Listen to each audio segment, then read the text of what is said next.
Hi, I'm Sophia Swanepoel and I'm here for Parent 24. I'm very thrilled to have Michelle Hutchison in studio with me today. Hello. She's co-author of this wonderful book. I think it's a game changer for parents in South Africa. It's called The Happiest Kids in the World. And no, it's not South African children, surprise. It's kids being brought up the Dutch way. Michelle, hi. Hi. We're very glad that you can join us today and maybe give us a little bit of a different perspective on how we can parent our kids. I hope so, yes. Wonderful. So just as a bit of an introduction, you lived in the Midlands in the UK, you moved to London and then you fell in love with a Dutchman. Yes. I realised when I got there how amazing it would be to bring up my child in the Netherlands. It really was. For me also a game changer to see the ease with which Dutch children were being brought up and how happy they were and balanced as children. What exactly is it that clinched it for you? If I'd gone back to England, I'd have had to work long hours. There wouldn't be such a great work-life balance. I would have, the transport is obviously an issue there. I would have had children, I would have to make a choice between expensive private schools or state schools, which are considered a risk. Maybe they're not as good as the ones that you pay for. That's not an issue in the Netherlands. You can just go to a school, they're all state schools. So they're all free state schools yeah. and they're all good. They're all good. And they're all I free. think they're all good and they're all free, yeah. Okay.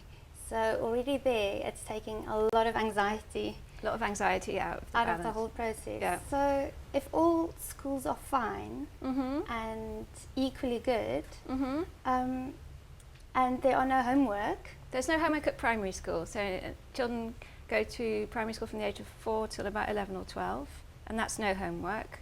And there is homework from the age of 12 onwards. Only from the age of 12? Yeah.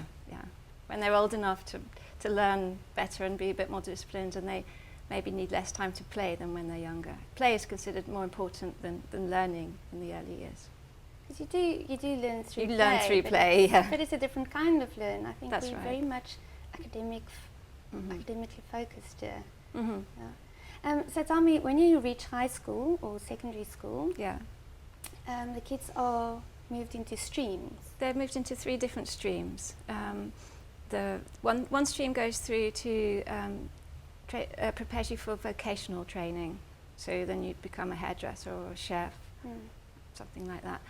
There's a middle stream which prepares you for further education, usually professional, so business studies or economics, accountancy, applied psychology is one of those. So a university education or college degree that's got a practical application, and the other stream goes through to university for a normal academic education afterwards. Right. Yeah. And she said before that there's no stigma. There's no stigma about which one you go to, and I absolutely love that. I think it's of great value to make everyone feel needed in a society, whether you've done vocational training or academic training. It's all considered equal. Right? It's all good. Yeah. You talk about your son being very casual before his end of primary school. The tests that they take to decide decide which level they're going to.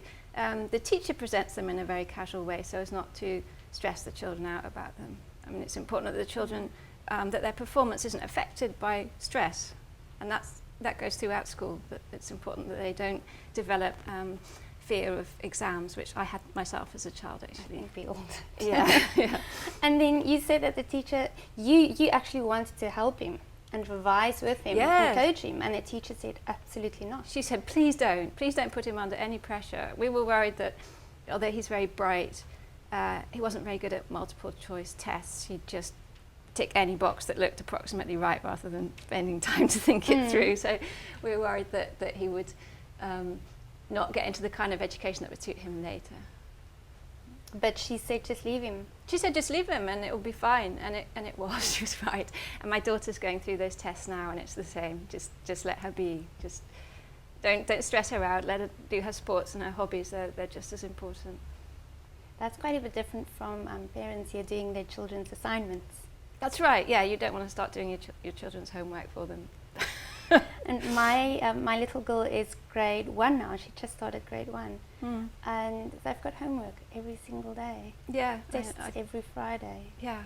The friends I'm staying with have an 8-year-old daughter, and I did her homework with her last night to see what that was like. And what is it? Yeah, every day homework in several different subjects. I was amazed. Yeah. And Now- she complained about it, obviously. Oh, I don't want to do my homework. There is a school here in the Western Cape. Well, there must be many more schools, but I know that there's one specific school who decided against homework, Mm-hmm. primary school. Right, yeah. And apparently the results are just great. The results are probably going to be the same, if not better. Oh. Yeah.